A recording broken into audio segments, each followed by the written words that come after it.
Lembrando que a aula é gravada, vai ser transmitida ao vivo agora e vai ser disponibilizada no portal a partir do final da aula, né? Então, vamos lá. Vocês já conseguem ver a apresentação também, né, do PowerPoint. Vou ampliar a tela aqui para ficar fácil. Então, o que nós vamos trabalhar hoje? Hoje a gente vai tratar de duas sessões do material didático. Essas duas sessões, elas são válidas aí para a turma que faz ciência dos materiais, tá? Os alunos de Química e Ciência dos Materiais vão encontrar o conteúdo da aula de hoje na seção 4.1.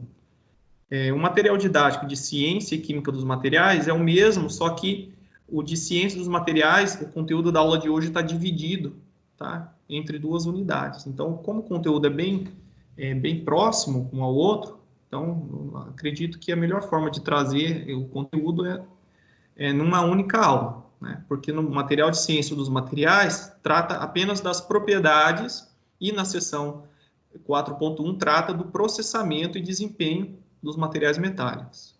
Tá? Então, a gente vai trabalhar propriedades, processamento e desempenho, tudo na aula de hoje. Nós estamos iniciando aí uma etapa rumo ao final do semestre, tá? Então, basicamente, aí a gente está quase aí chegando no final, nós temos um mês e pouquinho de aula, depois aquele período de provas, exames, entre outras coisas, tá? Mas, vamos lá. Do que se trata hoje? Como eu já comentei, vamos falar um pouquinho de propriedades dos materiais metálicos, processamento e desempenho desses mesmos materiais. Então, o porquê de estudar isso, né? A gente já partiu do início, falando um pouco da química, dos materiais, entendendo as ligações. Depois a gente foi a fundo para entender as estruturas, né? No caso, estruturas dos materiais sólidos, cristalinos. Entendemos um pouco do fenômeno da difusão. E hoje a gente já vai interpretar quais são as propriedades e o processamento aplicado a esse tipo. No dia a dia, a gente trabalha e utiliza, né, diversos materiais metálicos. Tá? Então, os metais é uma das classes de materiais mais estudadas na atualidade e nas próximas aulas a gente vai entender um pouco dos materiais cerâmicos, poliméricos e, por fim, dos compósitos. Hoje a gente vai entender alguns termos relacionados às propriedades e algumas especificidades desses materiais. Então, por que, né, a gente deve estudar as propriedades? Sobretudo quando nós estamos tratando de propriedades de materiais metálicos, uma das mais importantes são as propriedades mecânicas, né? Então, por que a gente deve estudar? Como engenheiros, né, a nossa principal função é compreender, né, essas várias propriedades mecânicas, entender como são medidas, né? Porque elas são utilizadas nos projetos. Então, na hora de fazer um dimensionamento de uma estrutura, de um componente, a gente precisa saber determinar, né, essas propriedades, selecionar os materiais por essas propriedades, a fim de, né, que a gente tenha, né, situações onde as deformações e as falhas estejam no nível aceitável. Aqui nós temos, por exemplo, imagens de um projeto de uma hélice, né, e aqui de um guincho, né, de um gancho. Aqui é uma análise usando métodos de elementos finitos. É um método numérico que usa-se para dimensionamento, né, de componentes, de peças, entre outros. Aqui a gente verifica, através dessa escala de cores, a condição de tensão, que a gente vai definir mais à frente, mas como se fosse onde é a região onde está sendo mais solicitada em termos de resistência. Por exemplo, a região em azul é a região onde tem uma carga menos prejudicial, em termos assim, onde vai ser menos carregada. E nessas regiões em vermelho, por exemplo, aqui na junção, a gente tem uma cor bem avermelhada. E aqui nesse guincho também. Então, essas regiões aqui são as regiões onde nós temos que tomar cuidado e selecionar as propriedades mecânicas que vão garantir que o nível de serviço não atinja, né, as tensões. Na verdade, a gente tem que escolher um material cujas resistências, né, sejam superiores ao nível de carregamento que se encontra nessas regiões. Tá? Então, é importante os engenheiros compreender, né, essas várias propriedades e os níveis aceitáveis para que não atinja as falhas em serviço. Então, o que são propriedades mecânicas, né? São aquelas que envolvem uma reação a uma carga aplicada. Tá? Então, é uma resposta a uma carga aplicada. Dependendo do grau dessa resposta, a gente vai ter, né, uma determinada propriedade. Alguns exemplos de propriedades mecânicas, né, são a resistência, a dureza e a ductilidade e a rigidez. Eu vou entrar em cada uma delas a seguir. Tá? Bom, eu comentei a respeito da resistência, né? Por exemplo, nós temos a resistência à tração, a elasticidade, a ductilidade, a fluência, a fadiga, a dureza e a tenacidade, entre outras. O que seria, né, a resistência à tração? É aquela resistência em que o material, né, tem ao ser, por exemplo, esticado. Então, você tem uma barra aqui, você aplica uma carga, né, que a gente chama de uma carga axial, e tende a esticar esse material. Então, o grau de resistência à tração é medido por esse tipo de esforço. A elasticidade está relacionado à capacidade do material, né, ao ser, por exemplo, aplicado uma carga, cessar essa carga, ele retorna à sua forma inicial. Tá? Se ele esticou, por exemplo, tirou a carga, ele volta, ele não fica com a deformação. Já essa terceira aqui é a ductilidade. Ductilidade vem de dúctil. Toda vez que vocês ouvirem que o material é dúctil, quer dizer o quê? Que ele apresenta ductilidade, que é, né, um material que, quando você aplica uma carga, né, você amassa ele, na verdade, né, você, por exemplo, esse material que está sendo tracionado, se ele for dúctil, né, ele vai alongar, ele vai esticar, e de tal forma que ele vai esticar tanto antes da fratura, ou seja, ele vai ter uma deformação muito alta antes de se romper, tá? Então, quando os materiais se deformam um pouco antes de se romper, a gente diz que ele é um material frágil, tá? É o oposto de dúctil. Dúctil está relacionada à deformação plástica permanente. A fluência, né, é outra propriedade mecânica, está relacionada àquelas cargas que são aplicadas constante no tempo, fluência. Então, se você tem, por exemplo, um cabo, né, pode ser um arame, um cabo, e você coloca, por exemplo, um bloco de motor sobre esse cabo aqui, né? Deixa esse cabo sujeito a uma carga por 20 anos, tá? Se vocês observarem, por mais que o material do cabo foi projetado para resistir à carga que está sendo aplicada aqui do motor, ele vai apresentar ao longo do tempo uma deformação, tá? Ele vai se deformar. Então, fluência é como se fosse você colocar uma carga constante no tempo. A fluência, ela tem vários estágios, né? E é um fenômeno muito lento de ser observado na prática. Demora anos para você conseguir perceber uma alteração, tá? Mas, com a temperatura, você consegue aumentar a velocidade com que esse processo ocorra. Então, se esse bloco está sustentado por esse cabo a uma temperatura, por exemplo, de 100 graus, a taxa com que esse material vai se deformar vai ser muito maior, tá? Então, esse é outro exemplo de propriedade, a fluência. Fadiga. A fadiga do material está relacionada a um carregamento alternado. Imagina você pega um arame e fica dobrando, flexionando ele, né? Então, muitas vezes a gente quer quebrar um arame dobrando ele várias vezes. Ele vai falhar por fadiga, tá? Porque você vai estar aplicando cargas, né, que tende a flexionar. Então, quando você flexiona o arame, por exemplo, a gente pode observar essa viga aqui, né? Ela está apoiada entre dois apoios, né? É como se fosse o nosso arame. E você começa a aplicar uma carga que vai para cima e para baixo, para cima e para baixo. Nessa região inferior aqui, observando a deformação dessa viga, a parte de baixo está sendo tracionada, as fibras, tá? E a parte de cima está sendo comprimida, nessa imagem. Tá? Uma parte está sendo esticada, a outra está sendo comprimida. Se você considerar a viga normal, né? Ela normal, sem nenhuma deformação aparente. Se você continuar repetindo, uma hora essa parte de baixo está sendo tracionada, outra hora ela vai estar sendo comprimida. Isso gera o que a gente chama de fadiga. O material ele falha por fadiga. É uma deformação, é uma carga que a gente chama também de cíclica. A maioria dos componentes de máquina estão sujeitos, né, à fadiga. As molas, os eixos, tá?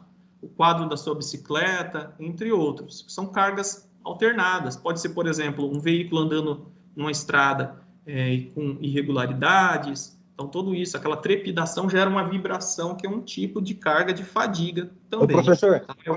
Oi.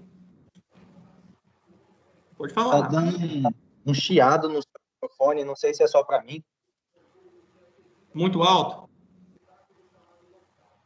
Melhorou? Melhorou? Deixa eu ver se eu consigo ajustar.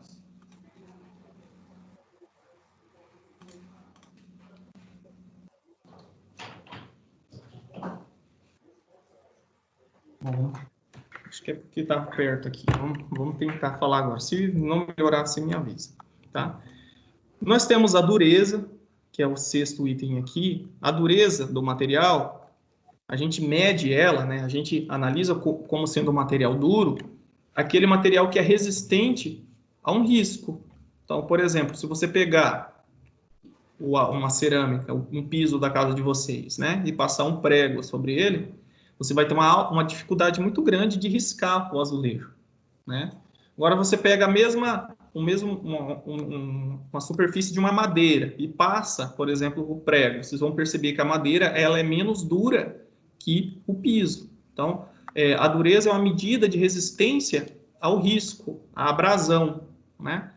Antigamente tinha uma escala, que é a escala de Mohs, que comparava, né, a dureza dos materiais usando qual material risca o outro, né? Por exemplo, o talco era um material mais macio da escala, é o menos duro, né? Então, o oposto de duro é macio, tá? Então, essas são propriedades típicas de propriedades mecânicas, né? Os materiais metálicos podem ser duros e vai ter casos onde nós temos materiais moles, tá? Por exemplo, os aços, dependendo do teor de carbono, quanto mais carbono, mais duro, tá? E, por fim, né, nós temos a tenacidade. A tenacidade é outra propriedade que mede a resistência ao impacto. Se você pegar um bloco metálico, né, pode ser de alumínio, por exemplo, e pega um martelo e dá uma marretada aqui, vocês vão perceber que você vai amassar o alumínio, né? Agora, você pega um bloco de tijolo, né, um bloco de cimento, por exemplo, e dá uma marretada. O bloco de cimento ele vai fraturar, ele vai quebrar. Então, esse fato é que o material metálico ele tem alta tenacidade, ele resiste muito bem ao impacto do que um material cerâmico. Tá? Então, tenacidade é a resistência ao choque, ao impacto. Então, muitas vezes o material ele é resistente, resistente, por exemplo, à compressão, porém tem baixa tenacidade. O concreto tem essa propriedade, ele é resistente a uma carga de compressão que tende a comprimir, mas se você dá um choque nele, né, um choque mecânico, ele se rompe. Aqui nós temos alguns exemplos, né, de uma viga sujeita, aqui na verdade é uma estrutura que está sujeita a uma carga, né, por simulação numérica a gente consegue verificar nessa escala de cores as regiões onde tem uma maior exigência mecânica do material, por exemplo, nessas regiões, extremidades, aqui nessa superfície. Então, a gente consegue, usando métodos computacionais, medir também propriedades, tá, da estrutura. Bom, a gente tem uma questão muito importante para falar a respeito dos materiais metálicos, é a respeito da anisotropia. Tá? Anisotropia. O que é isso? Né? Os materiais metálicos, eles são anisotrópicos. anisotrópicos, que vem de anisotropia. O que significa? Né? Significa que as propriedades variam com a orientação ou direção em que são medidas. Por isso que a gente estudou direções e planos cristalográficos. Tá? Nós temos aqui a célula unitáriazinha. Deixa eu tentar desenhar aqui.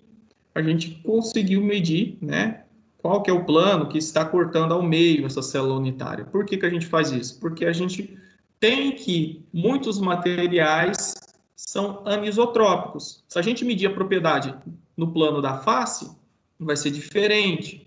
Se for no plano que é na diagonal, por exemplo, é diferente. Tá? Então, depende da orientação e da direção que são medidas. Essas variações de propriedade, né, elas ocorrem, por exemplo, devido também à microestrutura, ou seja, vai formar uma textura durante o processo de conformação mecânica. Então, aqui nós temos, por exemplo, 2 rolos de laminação. Né? Nós estamos fabricando uma chapa aqui. Tá? Então, essa chapa, ela tem essa estrutura, microestrutura, né? Cada regiãozinha dessa aqui é um grão, conforme a gente viu.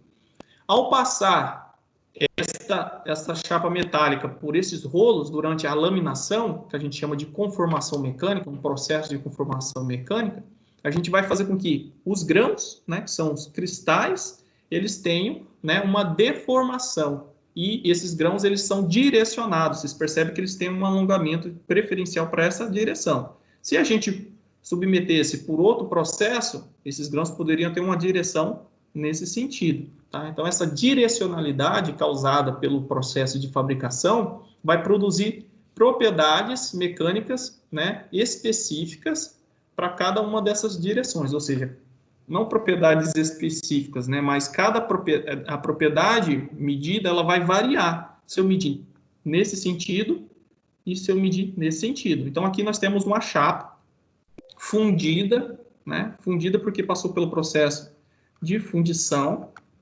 Então, ela não tem nenhuma deformação, você derreteu o metal, colocou no molde. O material ele vai cristalizar, vai formar vários grãos, conforme a gente vê.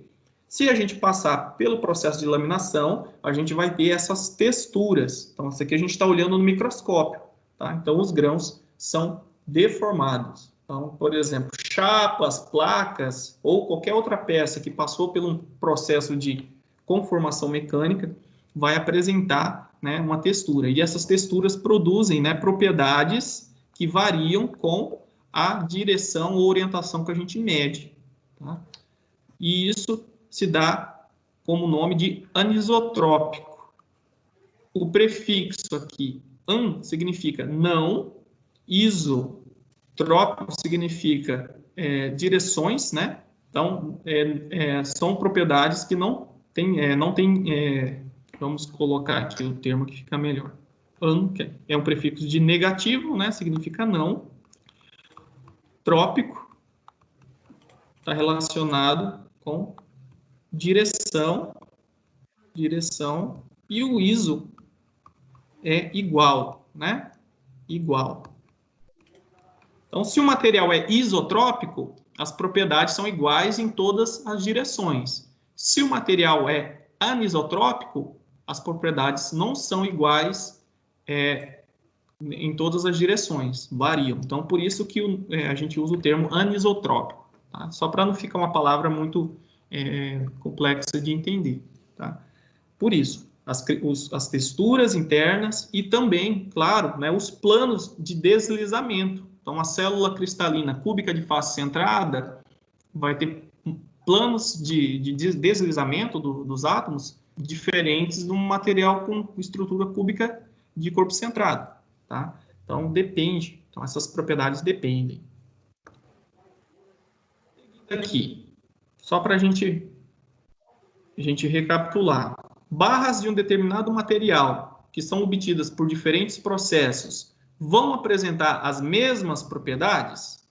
Não, né?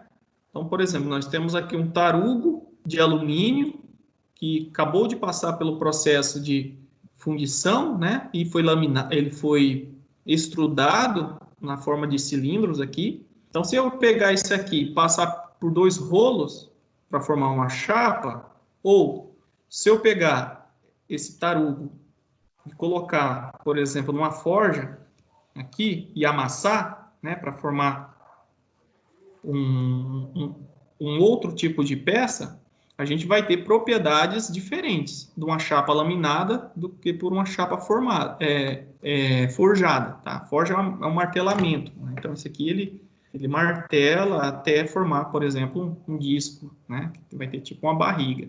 Então, as propriedades dos materiais são obtidas, né, por diferentes processos e, dependendo do processo, você tem uma maior resistência, por exemplo, a um determinado aspecto do que para o outro. Geralmente, materiais que são conformados mecanicamente, eles são mais duros, mais resistentes mecanicamente, têm ductilidade menor do que o material que foi, por exemplo, obtido puramente por fundição, tá? É um ponto importante a gente observar. Além disso, né, a temperatura também, a taxa e essas outras condições influenciam na resistência mecânica. Deixa eu só fechar essa porta para ver se diminui o barulho.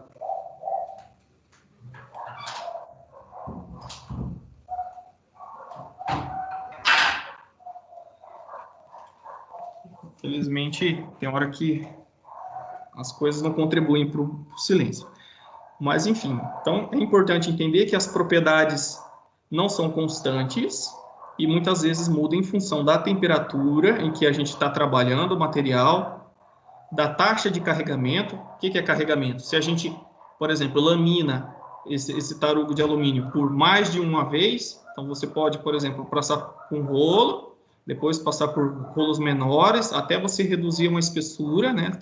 Tem essa espessura, para chegar nessa espessura aqui, você passa por várias taxas de carregamento, e isso também influencia. Se esses materiais são, por exemplo, laminados a um aquecimento, então pode ser um trabalho que a gente chama quente, então você aquece isso, então a gente vai ter outras propriedades, por mais que a espessura é a mesma, se ele foi aquecido durante o processo, vai haver propriedades diferentes, tá? Então é importante destacar que isso modifica. Bom, como eu comentei, né, a gente tem valores de propriedades diferentes dependendo aí da direção e da taxa de carregamento. Então, a gente mede essas propriedades através de experimentos em laboratório, né? Então, não tem como falar em propriedades mecânicas sem dar uma deixa em correlação ao tipo de ensaio mecânico que a gente aplica, né, para obter essas informações. Então, por exemplo, a gente pode obter a resistência à tração através do ensaio de tração. Então, a tração é uma carga axial aplicada que tende a esticar o componente. A gente mede, por exemplo, a resistência à compressão através do ensaio de compressão, onde você tende, por exemplo, a espremer, né?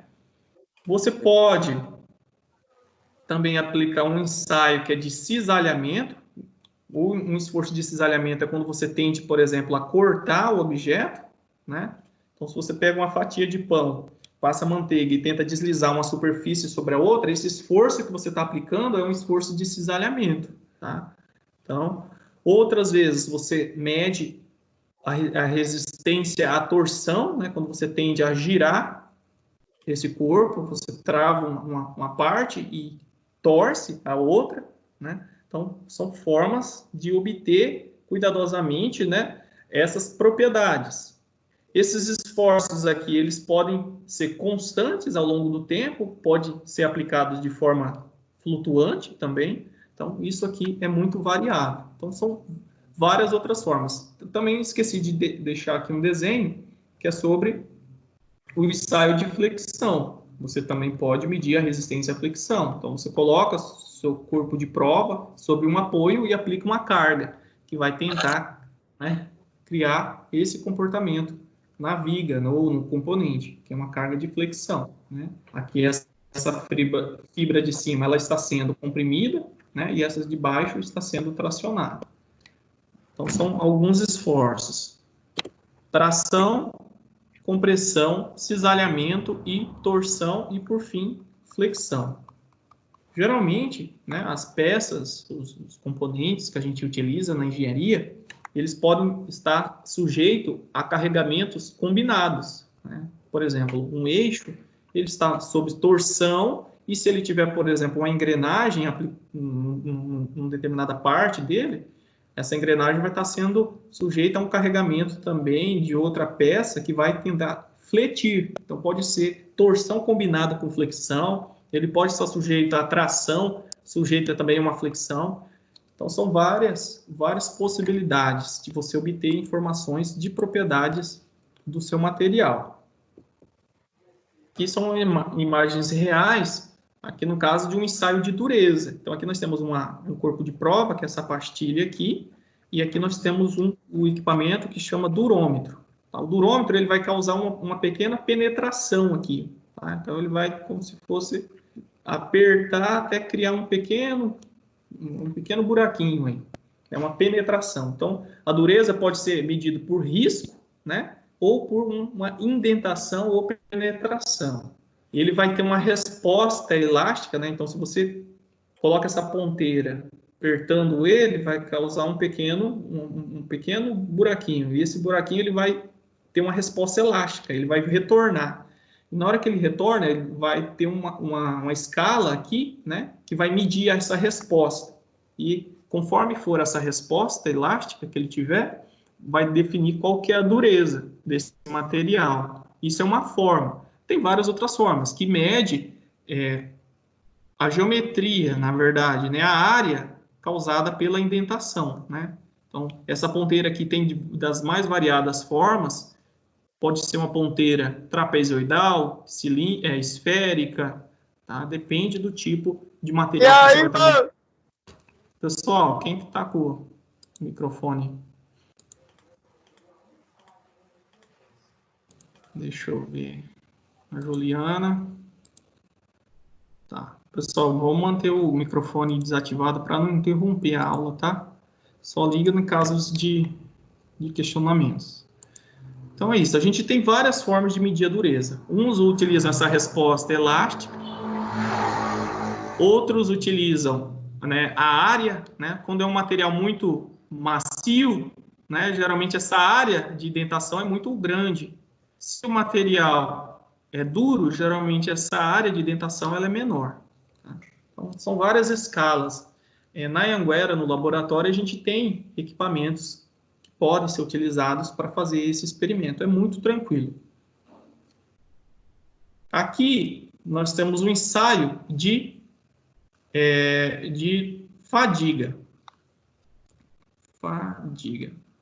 O que a gente está observando? A gente está aqui olhando o corpo de prova, tá? Ele é um corpo de prova que tem esse formato cônico. Ele está preso sobre essas garras. E o que acontece? Isso aqui rotaciona, tá? Essas garras rotacionam, só que o que acontece? Uma delas tem um movimento de vai e vem. Além de girar, ela fica para cima e para baixo. Então, isso vai gerar, né, uma flexão, ora para baixo, ora para cima, até que essa região aqui frature. Tá? Vai gerar uma fadiga e vai chegar à falha. Então, isso aqui é repetido e medido, né? Esse posicionamento, quanto vai para cima, quanto vai para baixo, é controlado. Então, traça vários pontos até gerar um gráfico, em função do número de rotações que este eixozinho aqui de ensaio resistiu até a falha, né? Então, por exemplo, aqui é o número de ciclos e aqui, por exemplo, é a carga para baixo ou para cima que foi aplicado. Então, aqui é a carga. Vai variando a carga e vai contando quantas rotações esse componente de máquina resiste. E aí a gente tem uma medida de resistência à fadiga também.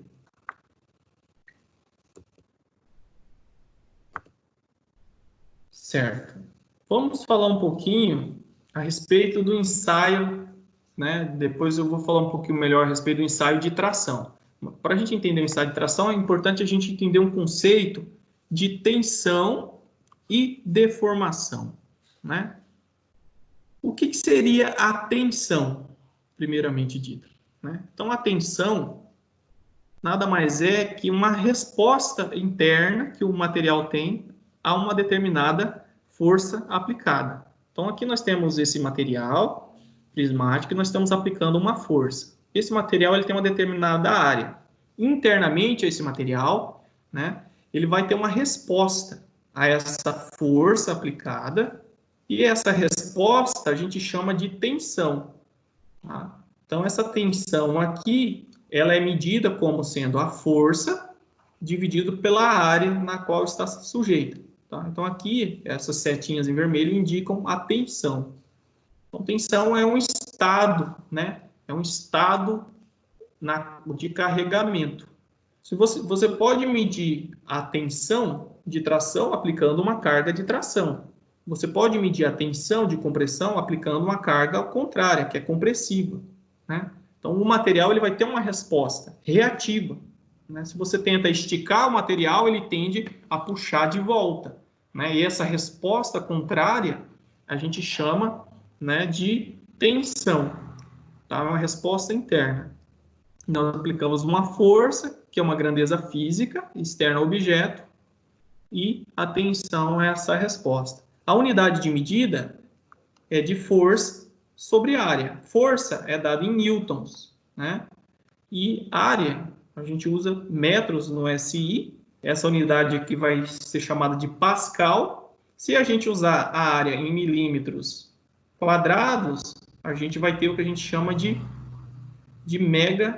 megapascal, tá? Então, pascal é newton por metro quadrado. Opa, faltou um metro aqui, quadrado.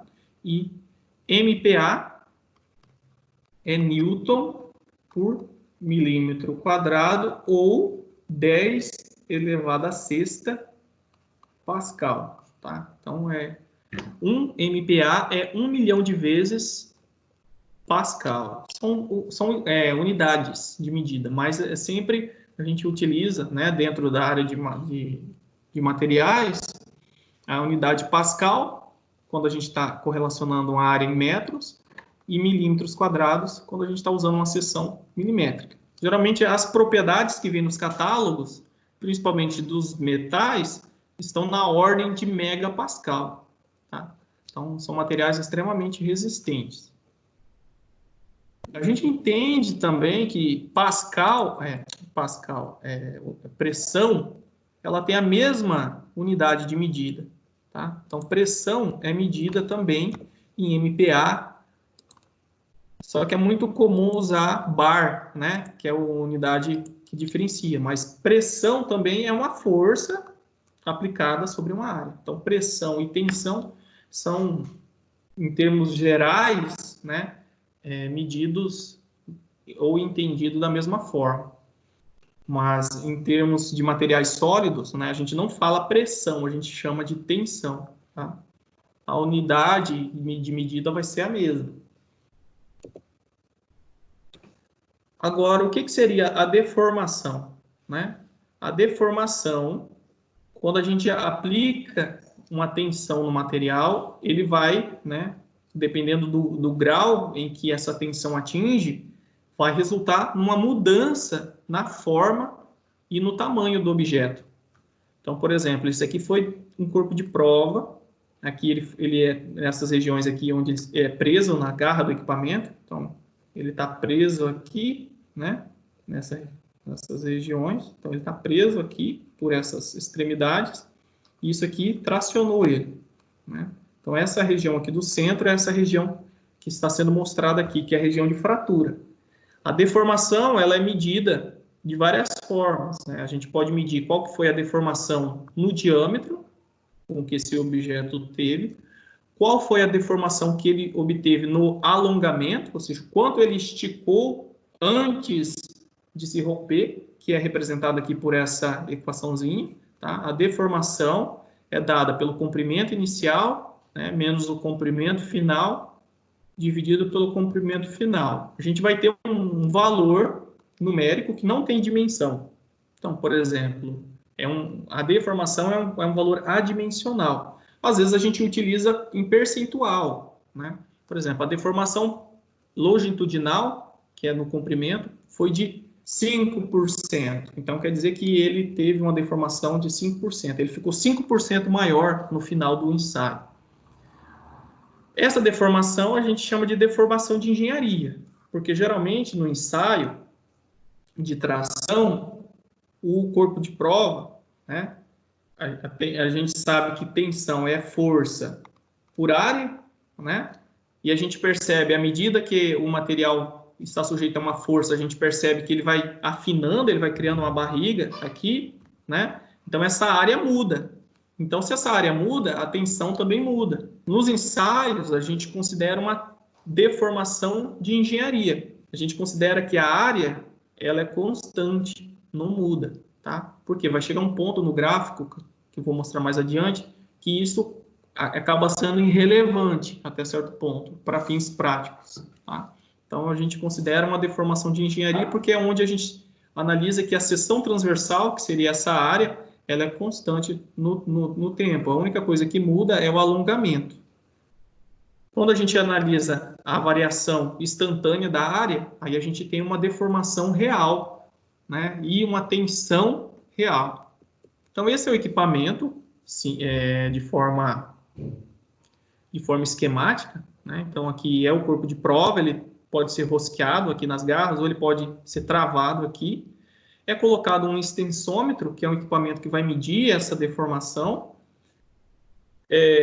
Geralmente, a gente utiliza um paquímetro e uma régua para fazer isso, né? Ou se pode utilizar um extensômetro, que já mede isso automaticamente. Então, a gente tem um sistema de uma célula carga, que vai aplicar uma força, que vai tender a erguer isso aqui, né? Ou, nesse caso aqui, a gente vê que isso é a base que está se movendo para baixo. E isso vai gerar esse gráfico aqui, tá? Aqui embaixo, no eixo X, nós temos a deformação. E no eixo Y, nós temos a tensão que o material está submetido. Força pela área. Tá? Então, aqui é a deformação. O que a gente observa? Né? A gente inicia o ensaio sem nenhuma carga. À medida que a carga vai sendo aplicada, o material ele vai tendo uma deformação, né? E uma determinada tensão. A gente tem uma região onde a tensão e a deformação ela tem um comportamento linear, né? A gente vai ter essa região que é uma reta. Essa região ela tem um significado físico. A gente chama de fase elástica do material. Se eu aplicar uma força, né, ela vai sendo aumentada e a gente vai aumentando a tensão. E, por sua vez, vai aumentando a deformação. Até chegar nesse ponto aqui. Esse ponto, a partir desse ponto, se eu parar o ensaio, o que vai acontecer? O material ele vai se comportar como se fosse um elástico. Ele vai voltar à sua forma original, tá? Mas se eu continuar aumentando a carga, ele vai continuar se deformando, só que vai entrar numa região que a gente chama de fase plástica. A partir desse ponto para cá, o material ele já não volta mais à sua forma original, ele já tem uma deformação permanente. Então, essa primeira parte aqui linear é a fase elástica e essa outra região é a fase plástica. E nós temos, para alguns materiais, uma região bem característica, que é a região do escoamento, que caracteriza, né, a transição da fase elástica para a fase plástica. Passou pelo escoamento, a gente percebe o quê? Que o material ele vai ter um aumento muito grande na sua tensão para uma pequena variação na deformação, ou seja, ele vai deformar pouco e vai, né, resistir a uma carga maior, que chega nesse ponto onde a gente chama aí de limite de resistência, é a resistência máxima que o material resiste, até chegar um ponto que ele vai começar, né, a ter uma deformação maior, resistir pouco até chegar aqui que a gente chama de ruptura. Tá? Então aqui o material ele quebra. Aqui ele começa a deformar elasticamente, aqui ele começa a deformar plasticamente até se romper. Então esta é a cara de um diagrama que a gente chama de tensão-deformação típico de um material, a gente chama de um material dúctil. Tá? Porque o material dúctil ele tem essa deformação muito alta antes de se romper. Materiais frágeis, geralmente, eles têm um comportamento assim. Ele resiste muito à carga aplicada, porém, se deforma pouco, né? Ele quebra nessa região. Materiais muito dúcteis, geralmente, eles são assim, né? Ele tem alta deformação para baixa tensão que ele resiste antes de se romper. Ele se deforma muito, resiste pouco carregamento até a ruptura. Aqui é o corpo de prova, né, do ensaio. Aqui é a região útil de ensaio e aqui nós vemos aquele pescoço que a gente chama de estricção. Esse pescoço que forma aqui, esse afunilamento, geralmente é típico deste ponto, né, onde, quando inicia o escoamento, a gente começa a observar essa barriga que forma aqui no material, tá? Outra característica importante, né, é as propriedades elétricas. Até aqui a gente falou de propriedades mecânicas, tá? Então a gente vai falar um pouquinho das propriedades elétricas dos metais. Como a gente já comentou nas aulas anteriores, eles são excelentes condutores de eletricidade. Só que essa condutividade térmica, ela depende da temperatura, né? À medida que eu abaixo a temperatura, por exemplo, se eu chegar no zero absoluto, que é na escala Kelvin, né, o zero Kelvin, a gente consegue, né, ter o que a gente chama de condutividade infinita. Aí os materiais metálicos se tornam supercondutores. É uma idealização. Obviamente, na prática, a gente não consegue atingir temperaturas tão baixas assim, porque fisicamente é impossível. A gente se aproxima do zero absoluto, mas não conseguimos. Então, eles se tornam supercondutores, ou seja, ele não resiste em nenhum momento à passagem da corrente elétrica. Os metais condutores de eletricidade são, né, no caso, os que possuem um único elétron de valência, então são os condutores, e tem os metalóides, que a gente chama de semicondutores, né?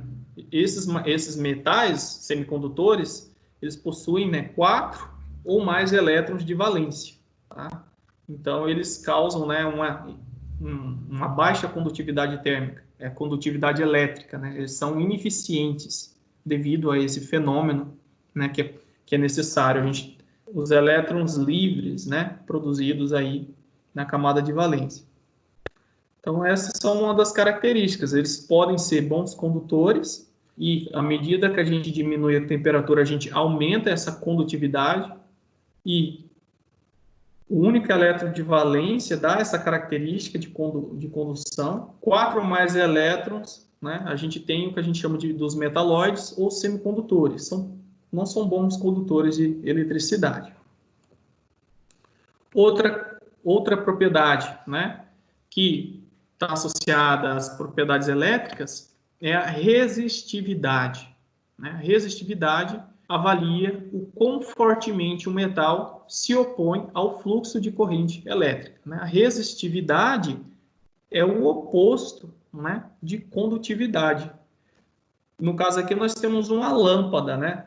Então, a corrente elétrica, ela tem uma resistência ao percorrer o material metálico aqui. Então, essa resistência vai gerar calor, né, por efeito Joule aqui. Então, vai emitir uma radiação eletromagnética na frequência aí do infravermelho, né, que é essa luz amarelada que a gente consegue, né, estar verificando aí, né, na imagem. Então, a gente consegue transformar os metais em produtor de luz através da propriedade da resistividade, né? Então, ele vai ter uma oposição ao fluxo de corrente. Aqui, né, nós temos as propriedades magnéticas. Então, é muito comum a gente verificar ímãs, né, ímãs metálicos. Mas o que são os ímãs, né? Os ímãs decorrem de uma propriedade quântica, né, do material. E os materiais, de forma geral, a gente pode classificar eles em 3 grandes classes, né? Os ferromagnéticos, que dentro deles nós temos o ferro, o níquel, o cobalto. Os paramagnéticos, que é o alumínio, o cromo e a prata também. E nós temos o diamagnético, e está o mercúrio, o ouro, o bismuto. Mas o que torna um material magnético, ou seja, né, ele ser transformado em um ímã, né, que é a forma mais fácil da gente entender. Então, para que haja um ímã no material, ele tem que ter um polo norte e um polo sul, certo? Dentro dos materiais, né, a gente precisa analisar para poder entender essa origem. Então, o magnetismo ele depende da propriedade dos átomos, né, que está relacionado lá àquela estrutura. Então, a gente sabe que nós temos o momento de spin, né, que é aquele sentido de rotação, e o momento angular. A junção desses dois vai gerar o que a gente chama de domínios magnéticos, que são ímãs, pequenos ímãs elementares. Então, dentro do material vai ter pequenos ímãs. E cada pequeno ímã vai ter um norte e um sul, né? Para que o material seja ferromagnético, né, esses pequenos ímãs, eles já apresentam essa orientação aqui, ó. O norte e o sul estão totalmente ordenados. Já os materiais paramagnéticos, os pequenos ímãs elementares, a gente consegue observar, eles estão desalinhados, tá? Então, a gente tem que, esse desalinhamento, quando você aplica, né, um campo magnético, ele vai causar uma orientação temporária, né, nesses pequenos ímãs, eles vão ficar norte para o norte, né, e sul para o sul, só que à medida que você remove esse campo externo, o material ele volta a ter essa orientação desorganizada aí. Então, eles são fracamente atraídos pelos ímãs. Então, por isso que o alumínio, você precisa de um ímã muito grande, né, muito forte, muito potente para causar uma orientação nesses domínios magnéticos. Então, você causa uma orientação temporária, só que cessa, ele não consegue reter, né, essa magnetização. Já os ferromagnéticos, naturalmente, têm, né, essa orientação. E se você aplicar um campo externo e depois remove, você consegue manter, né, uma memória, que a gente chama uma memória magnética. Tá? Então, materiais que contêm ferro, se você encostar, né, ou submeter a um campo magnético e depois retirar, você consegue imantar. Já os materiais paramagnéticos, não. Tá? Então, essas são as definições da matéria. E a partir dessas propriedades, a gente consegue, né, produzir motores, geradores, alto-falantes, né? Então, são características que dependem, né, de uma propriedade quântica da matéria, né, que são os momentos angulares e momentos de spin do átomo, que geram esses pequenos ímãs, ou que a gente chama de domínios magnéticos, em uma escala muito pequena. Tá? Aqui, obviamente, está ilustrando só para fins didáticos. O ferro magnético tem esses ímãs orientados e os paramagnéticos estão desorientados. Este aqui fica uma magnetização remanescente, esse aqui não. Nós temos ainda que os metais, né, eles emitem radiação quando a gente, né, aplica calor, né? Se a gente, por exemplo, está olhando aqui, usando uma câmera termográfica, né? Aqui é um motor de uma moto, se vocês observarem. Aqui é onde está o pistão, né? Onde ocorre a combustão, está uma cor mais avermelhada, aqui é as outras partes do motor. Então, quando aquecidos, né, uma temperatura aí suficiente alta, a gente vai verificar a emissão de elétrons, que a gente chama de radiação. Então, vai haver, né, os metais vão emitir elétrons e essa radiação a gente consegue observar aí, que é a incandescência, dependendo do quão aquecido está esse objeto. Né? Numa moto, por exemplo, na faixa de temperatura que a gente aquece, né, durante a combustão, a olho nu nós não conseguimos verificar essa radiação, então a gente precisa usar uma câmera termográfica, porque o comprimento de onda da radiação aqui ela não é na faixa do visível. Mas aquela lâmpada de bulbo, né, que atualmente está em desuso, ela já consegue emitir numa faixa, né, do visível. Outras propriedades também com relação à absorção de radiação. né? Por exemplo, os coletes usados aí em aparelhos de raio-x utiliza o chumbo, né? O chumbo, ele é como se fosse um filtro. Ele não permite a passagem da radiação raio-x. Aqui nós temos um exemplo, ó, o papel, uma folha de alumínio e uma folha de chumbo. O que é a radiação, né? A radiação é um tipo de onda eletromagnética, é um tipo de luz. Só que essas radiações, elas são luzes que a gente não consegue enxergar, não está no nosso espectro de visão, né? Nós estamos numa pequena faixa do espectro, tá? Então, tem radiações que são ionizantes, que causam mutações nas nossas células e causam câncer, né? Que nem a radiação ultravioleta do Sol. Se você ficar muito tempo exposto àquele tipo de luzes, você vai ter problemas de câncer de pele. E o protetor solar é como se fosse, né, um filtro, na verdade é um filtro que blinda você contra aquilo, não penetra na sua pele. Por exemplo, ó, o papel aqui, que é essa primeira folha, ele passa por ele a radiação gama, a radiação beta e a radiação alfa. Então, ele é um péssimo absorvedor de radiação. O alumínio, ele não deixa passar a radiação alfa, mas a beta e a gama. Já o chumbo, ele é muito utilizado no sistema de blindagem porque ele não permite passagens dessas radiações. O raio-x, ele tem um comprimento de onda que é refletido, né, por difração, né, porque nós temos aqui vários átomos aqui, ó, de chumbo, né, que estão organizados conforme a estrutura cristalina. Então, o comprimento de onda de raio-x ele é muito maior que esse espaçamento aqui entre um átomo e outro. Então, ele bate e volta. Então, é por isso que os metais, né, eles são, alguns no caso, né, dependendo da radiação que você encaminha para ele, é capaz de refletir, tá? Então, essa é uma das propriedades que é blindagem, né? E, claro, né, podemos verificar propriedades ópticas, né? Como a reflexão, o brilho, né? Por isso que muitas vezes a gente utiliza. Na verdade, muitas vezes não. É comum utilizar os metais como adornos, como objetos de decoração, devido, né, a essa superfície brilhante, prateada ou acinzentada, no caso o cobre e ouro mais amarelado, né? Então a gente consegue verificar isso. O brilho e essa capacidade de reflexão está relacionado também, né, que a radiação bate e volta.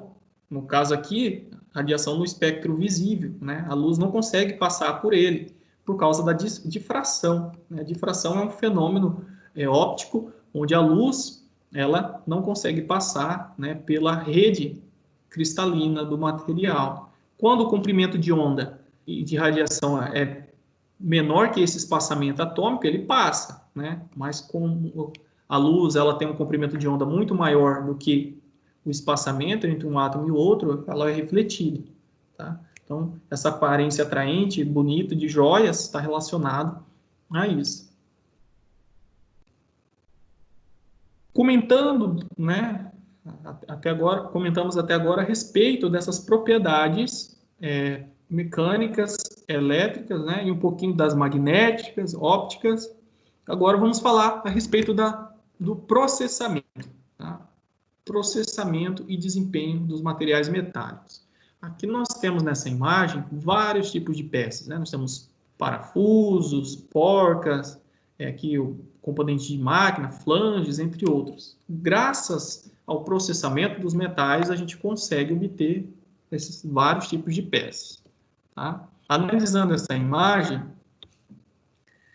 tem uma pergunta, né? Quais os materiais mais indicados para a fabricação de um virabrequim e de uma engrenagem, né? O material, por exemplo, o alumínio é mais indicado, o aço, cobre. Qual o processo de fabricação que se aplica? Então, isso é muito relativo, mas basicamente são ligas ferrosas muito utilizadas para a fabricação tanto do virabrequim quanto de uma engrenagem. Qual o processo? O virabrequim pode ser fabricado por um processo que a gente chama de forjamento, tá? Que é o martelamento usando uma matriz.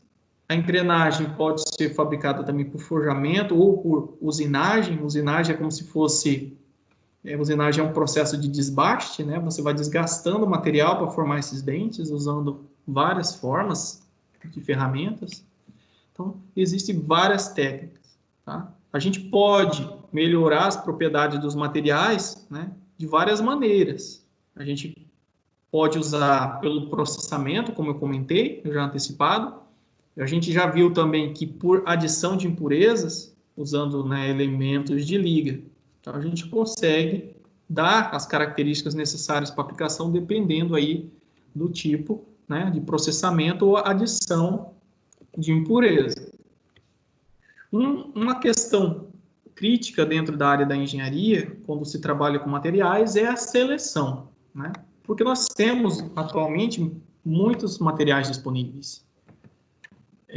Dentro da classificação de materiais metálicos, só se a gente utilizar os aços, a gente vai ter mais de 50 a 100, né, aços, por exemplo, do tipo de baixa liga, que eu vou mostrar mais à frente. Então, qual que é o melhor?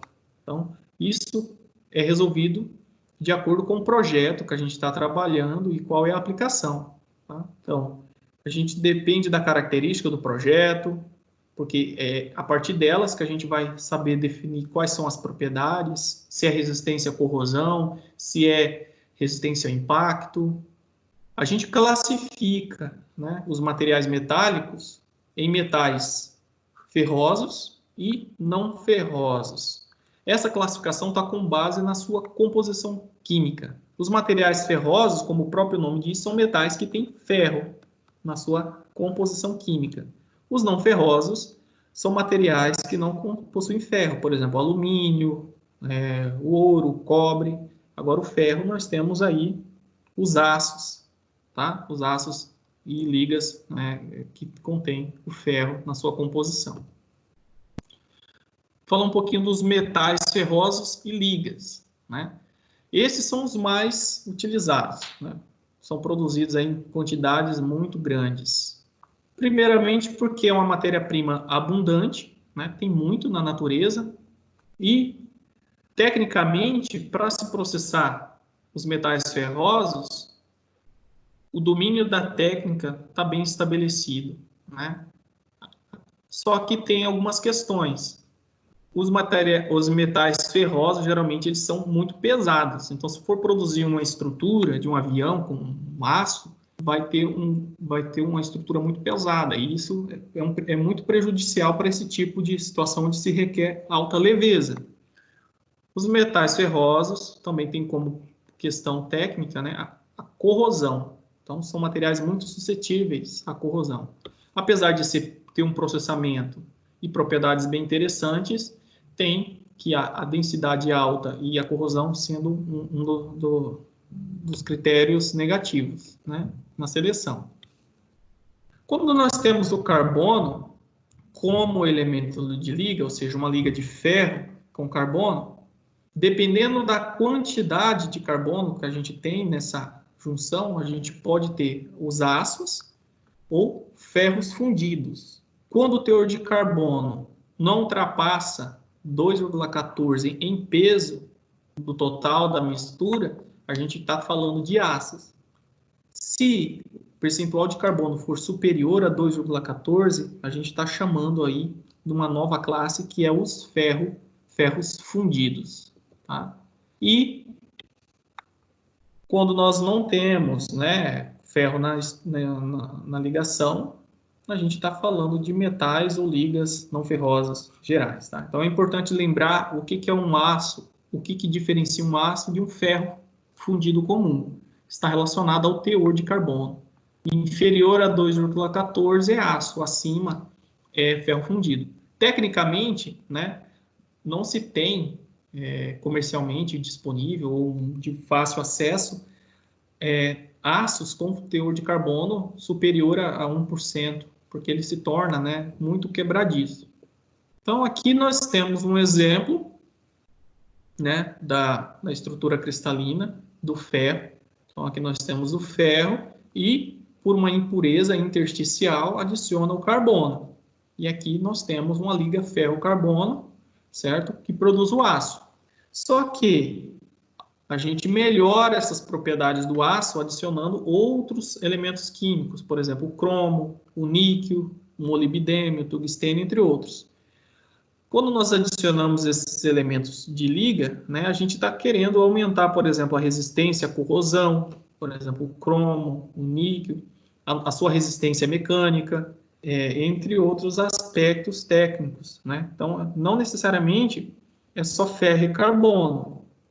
A resistência à corrosão é um critério importante. Quando a gente adiciona níquel, a gente está aumentando essa resistência. E aí a gente tem uma outra classificação, que a gente vai ver mais adiante, que é dos aços inoxidáveis. Tá?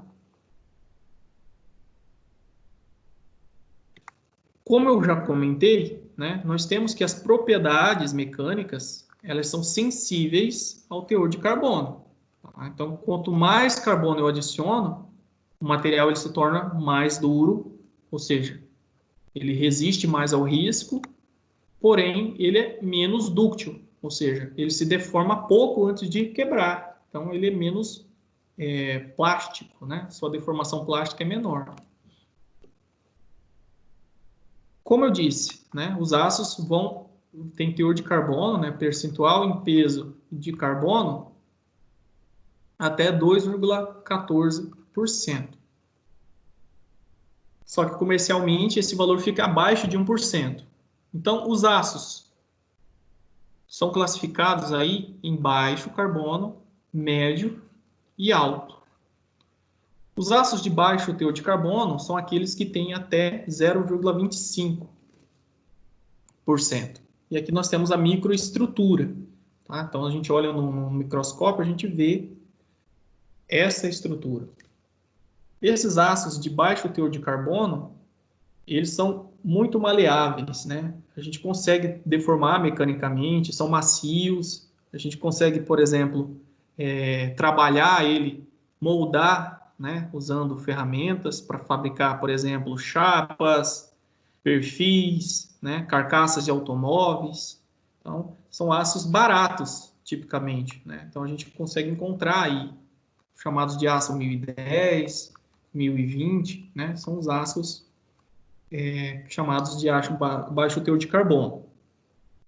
Um dos problemas é que a gente não consegue tratar termicamente ele. Então, a gente não consegue, por exemplo, fazer uma têmpera nesse aço para endurecer ele. Por quê? A têmpera depende do teor de carbono, que acima de 0,45% ele já consegue ter uma temperabilidade boa. Tá? Como eu quero aumentar a resistência mecânica desse material, eu preciso usar outras formas, usando a deformação plástica. Aí eu consigo endurecer eles. Como eu comentei na resolução da prova, a gente consegue aumentar a resistência ao escoamento por deformação plástica. Então, é uma das formas de trabalhar a propriedade mecânica desses tipos de aço. O ferro, ele vem na forma do microconstituinte que a gente chama de ferrita, que é essa fase aqui mais amarelada. O carbono está na forma da perlita, tá? Que é essa microconstituinte mais escuro ainda. Os aços de médio teor de carbono estão entre 0,25 e 0,6. Já tem uma temperabilidade, ou seja, a gente já consegue trabalhar, alterar suas propriedades térmicas por têmpera, né, que é o aquecimento e resfriamento rápido, considerando, obviamente, geometrias pequenas. Se uma for uma peça muito grande, geralmente a têmpera ela vai acontecer mais na superfície externa do que no núcleo. Então, geralmente tempera baixas espessuras. É um material menos dúctil do que o anterior, tá? A gente adiciona, por exemplo, um molibdênio, crômio, níquel para aumentar a temperabilidade desse tipo de aço. Aqui tem um exemplo da microestrutura, da ferrita e da perlita. Vocês podem observar que no microscópio a gente consegue verificar uma diferença, né, na textura desse material. E aqui os aços de alto teor de carbono. Esses aqui já são aços aplicados, por exemplo, para a fabricação de ferramentas, né? Ferramentas de corte, serras, lâminas de barbear, por exemplo, porque são aços extremamente duros.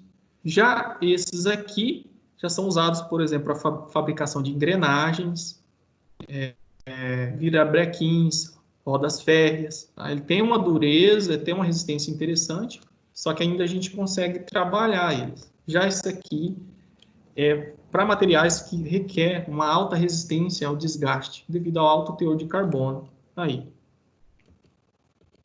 Para a gente não ficar só na conversa, né, eu tenho aqui, né, uma tabelinha de um fabricante onde demonstra, né, quais são as resistências desse material. O limite de resistência à tração. Então, se a gente olhar naquele gráfico anterior, nós temos o escoamento. Então, isso aqui é a resistência ao escoamento, é medida nesse ponto.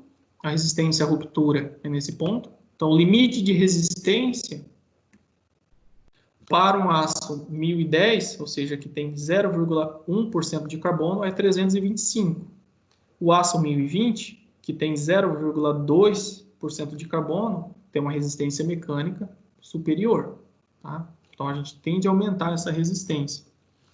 O alongamento, que é uma medida de deformação, né? A gente percebe que quanto maior o teor de carbono, a deformação tende a diminuir, ou seja, ele tende a ser mais duro. Tá?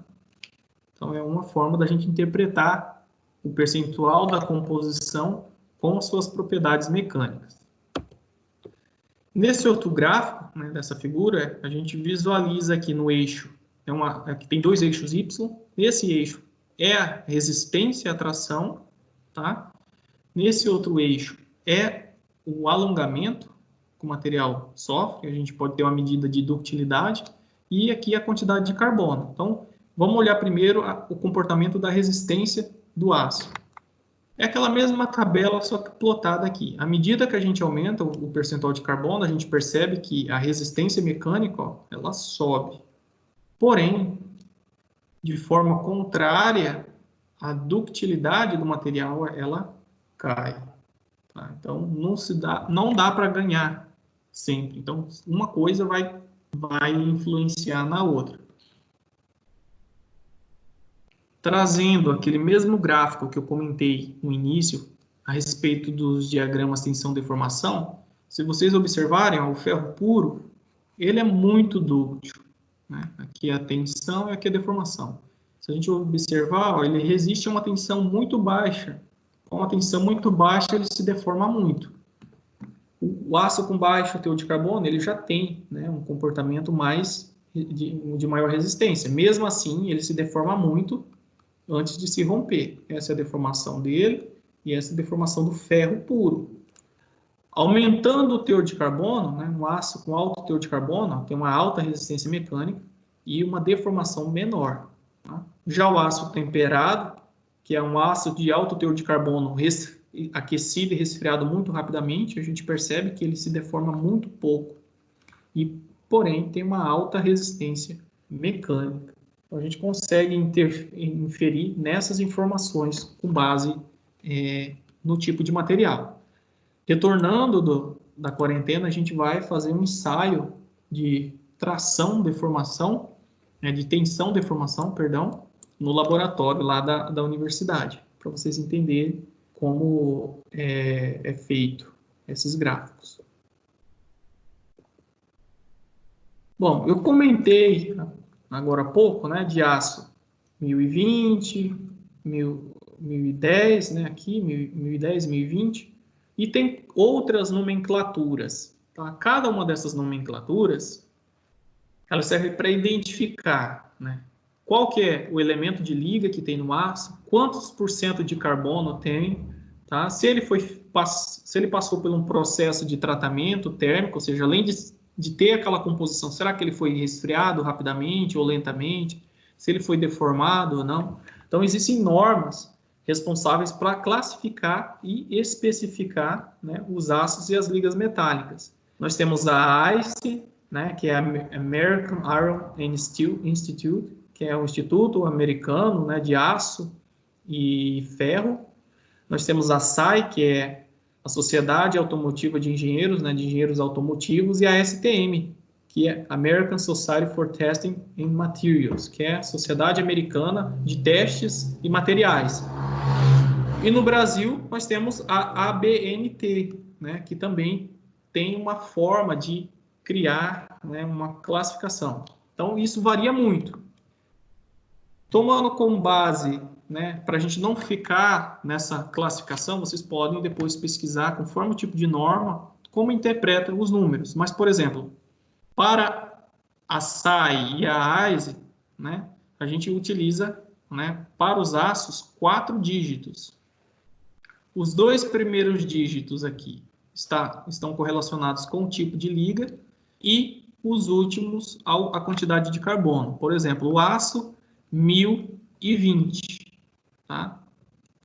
20 representa a quantidade de carbono multiplicada por 100. Então, seria quantos por cento? 20 dividido por 100 vai dar 0,2% de carbono.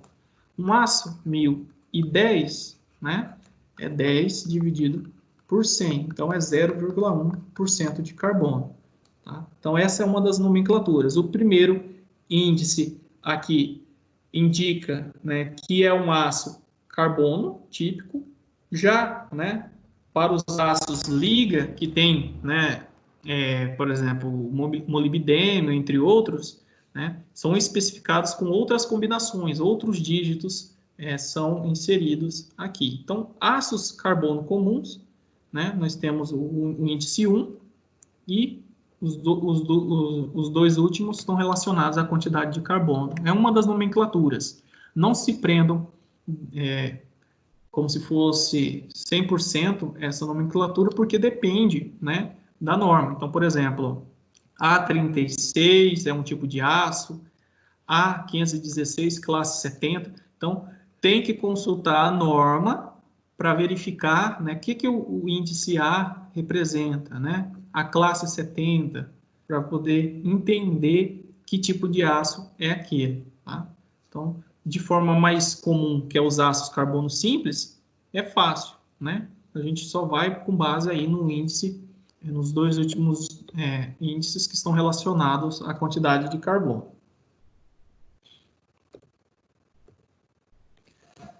Além dos ácidos carbonos comuns, pessoal, nós temos os ácidos de alta resistência e baixa liga, que tem baixo teor de elementos de liga, que seria cromo, vanádio, níquel, tungstênio, entre outros. Um dos tipos comuns são os ácidos que a gente chama ácidos patináveis, que são muito utilizados, por exemplo, para a fabricação de vagões.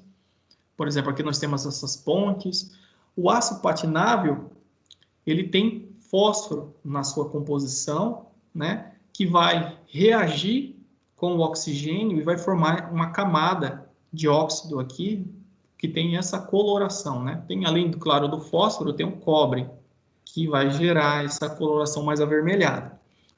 E o que gera, em termos práticos, uma resistência à corrosão. Além de ser um aço altamente resistente, mecanicamente, ele protege a estrutura contra a corrosão. Muitas fachadas de prédios utilizam placas de aço patinável, que é um aço que se enquadra nessa classificação, por causa dessa cor, né? Que, em termos gerais, dá um aspecto estético muito bonito, de alta resistência à corrosão. Os ácidos inoxidáveis, tá? Que são aços que possuem, no mínimo, 11% de cromo na sua constituição. Então, o cromo dá essa resistência à corrosão e gera esse brilho bonito que a gente vê, né? E dentro deles nós temos os ferríticos, martensíticos, austeníticos. Eu não vou entrar muito acima, porque vai ficar uma aula muito cansativa e acabo perdendo o foco.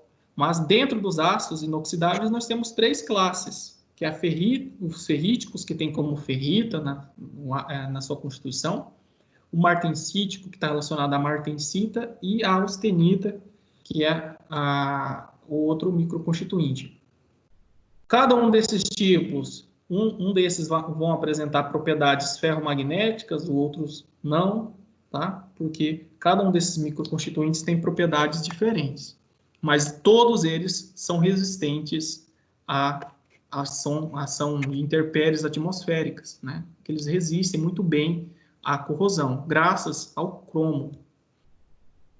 E temos os ferros fundidos, tá? Nós temos o ferro fundido dúctil, maleável, nodular, vermicular. Então, depende tipicamente aí, né, do silício, né? Então, o silício está quase presente, né, e contém outros elementos, mas é uma liga de ferro, carbono e silício.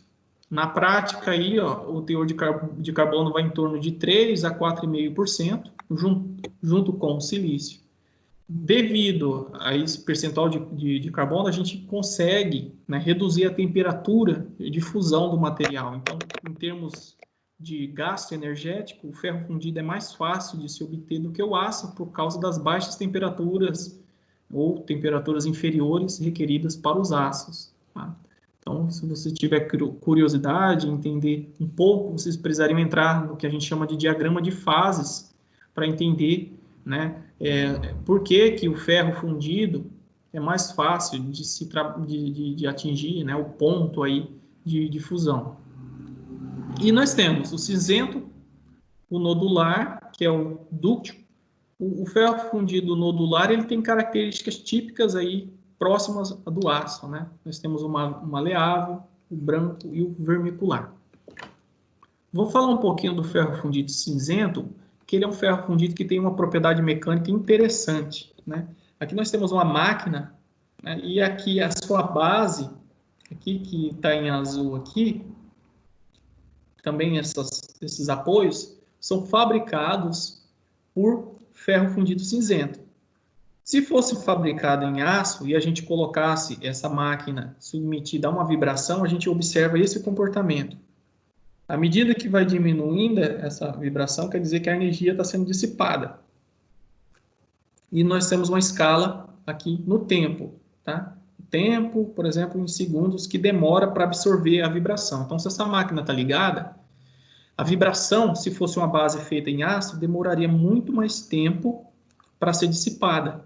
Se a gente pegar, por exemplo, o ferro fundido dúctil e maleável, que é outro tipo de ferro fundido, a gente teria, por exemplo, um tempo inferior aos aços. Então, é melhor dissipador de vibração. O ferro fundido cinzento, devido, né, à sua microestrutura, que a gente observa aqui, consegue dissipar muito bem a vibração. Então, ele é muito utilizado em bases de máquinas e equipamentos, graças a essa propriedade de dissipação de vibrações.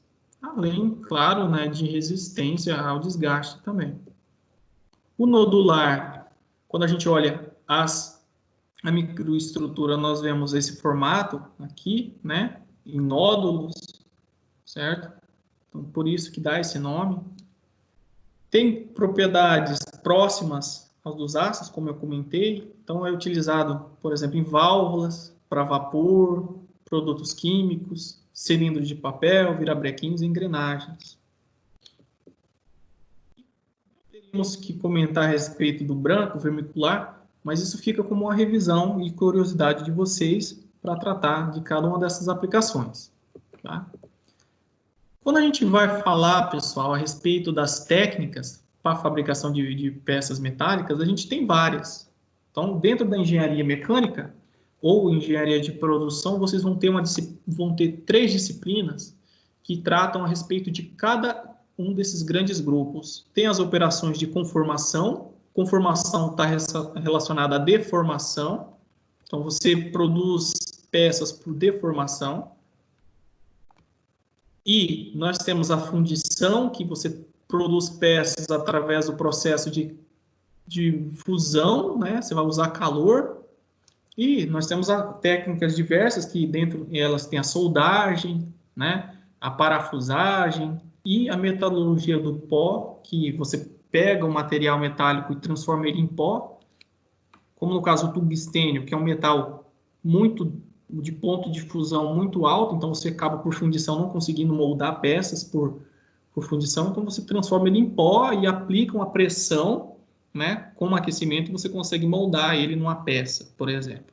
Tá? Então nós temos grandes classificações de processos de fabricação. Se a gente olhar dentro das operações de conformação, nós temos o forjamento, a laminação, a extrusão, aqui nós temos o estiramento, e dentro da fundição, aí vai depender da classe, né? Se é feita no molde de areia, se usa uma matriz de cera, que a gente chama de cera perdida, né?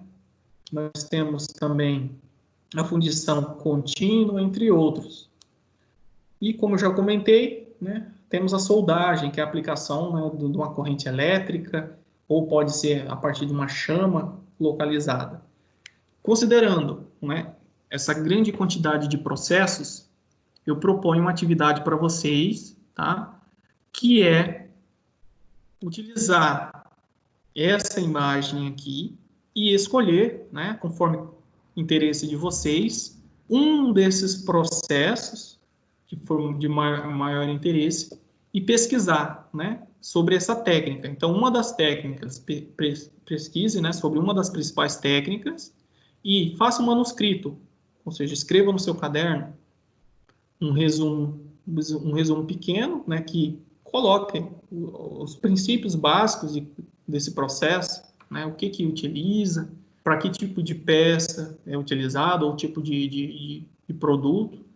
Faça isso no seu caderno e envie via o formulário até o dia 20. Então, vocês têm esse tempo para produzir. Então, vocês vão fazer no caderno, por escrito, tira foto, né? Pode usar o aplicativo CamScan, que é para Android, por exemplo, ou para iOS também.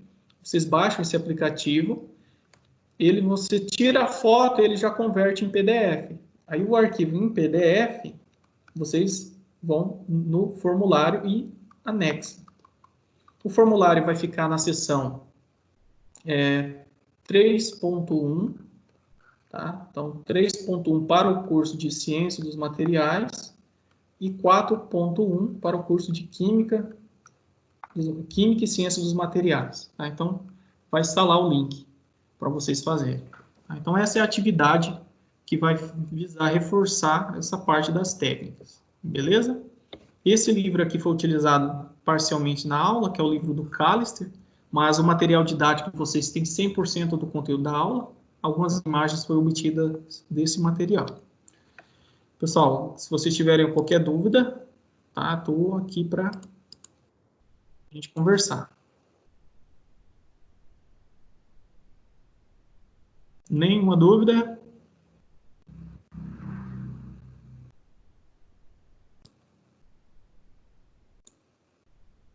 Bom, se não há dúvidas, a gente vai encerrar a aula por aqui, tá? E nos vemos aí na semana que vem. Semana que vem vai ser dia 13, né? E a gente vai tratar a respeito de outro tipo de material, né? Que vai ser os materiais cerâmicos. Tá? Então, já se adiante, dá uma lida no material didático para a gente trabalhar a respeito deles, tá bom? Então é isso, pessoal. Boa noite, bom descanso para vocês e não esqueçam de fazer a atividade.